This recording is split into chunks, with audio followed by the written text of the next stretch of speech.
مدینہ کی طریق پر نظر ڈالتے ہیں تو یہ جو مدینہ ہے، یہ مدینہ وہ مدینہ ہے کہ جہاں سے تاریخ اگر پڑھی جائے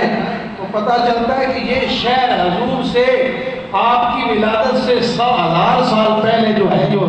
اس کی یعنی جو بنیاد رکھی گئی تھی شہر مدینہ کی، حضور کی پیدائش سے 1000 سال پہلے شہنشاہ یمن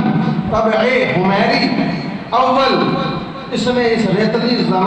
زمین کے نخل ستان میں اس شہر کو آباد کیا، اور جب اس شہر کو یعنی شاہ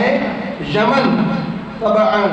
حمیری اول جو ہے اس نے اس کی بنیاد رکھی تھی حضور کی ولادت سے 1000 سال پہلے، یعنی 10 صدیاں پہلے حضور کے زمانہ اقدس سے، حضور کی ولادت سے پہلے اس شہر کی بنیاد رکھی گئی۔ تو یہ وہ شہر ہے، اس شہر میں اس شہنشاہ یمن نے جب بنیاد رکھی تو اس شہر میں اس بادشاہ نے یعنی تمام علماء جو تھے، علم والے علماء جن کو آپ مولوی حضرات کہتے ہیں، ان کی کفالت کا ذمہ، ان کے کھانے پینے کا، سارا رہنے کا، رہائش کا، سارا ساز و سامان علماء کا اس شہنشاہ یمن نے کیا تھا، یعنی ان کی دیکھ بھال، ان کی خدمت، کھانا پینا، رہن سہن، مکان، گھر، اس کی یعنی ذمہ داری اس شہنشاہ یمن اس کی تھی، اور اس نے علماء کی یہاں پہ خدمت کرتا تھا۔ تو اس نے پڑھا تھا کہ آخری نبی جو ہے وہ یہاں تشریف لائے گا، اس دنیا میں جلوہ فرما اس شہر میں تشریف لائے گا۔ اس نے ان علماء کو ایک خط لکھا اور ان سے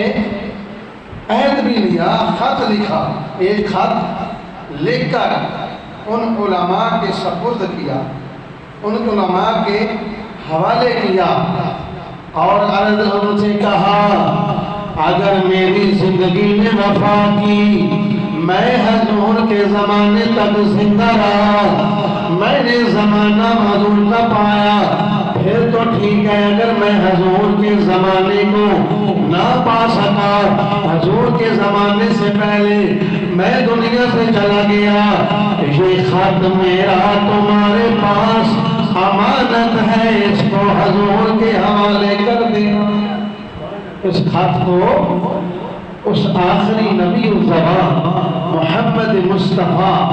احمد مجتبیٰ کے حوالے اس خط کو کر دینا۔ اس نے یہ خط لکھا تھا۔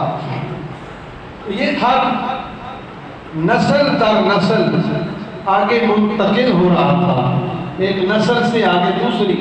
دوسری نسل جب فوت ہونے پہ آتی ہے بڑھاپے میں، وہ آگے اپنے بچوں کے حوالے کر دیتے ہیں۔ یہ خط جب حضور آ جائیں، جب حضور اس دھرتی پر تشریف فرما ہوں مدینہ المنورہ، جب آپ ہجرت فرما کر آئیں گے تو یہ خط حضور اقدس کو یہ اس غلام کا، اس عاشق کا پیش کر دینا، حضور کا نبی پاک صلی اللہ علیہ وسلم کو یہ خط پہنچا دینا۔ تو لکھا ہے کتابوں میں کہ یہ خط نسل در نسل آگے چلتا رہا، یہاں تک کہ وہ آفتاب نبوت محمد عربی، آفتاب نبوت طلوع ہوا، آمینہ کا لال اس دنیا میں جلوہ فرما ہوا۔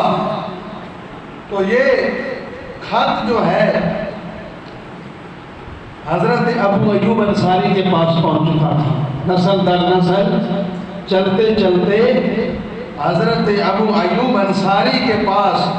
پہنچ چکا تھا۔ حضور نبی رحمت صلی اللہ علیہ وسلم نے جب ہجرت فرمائی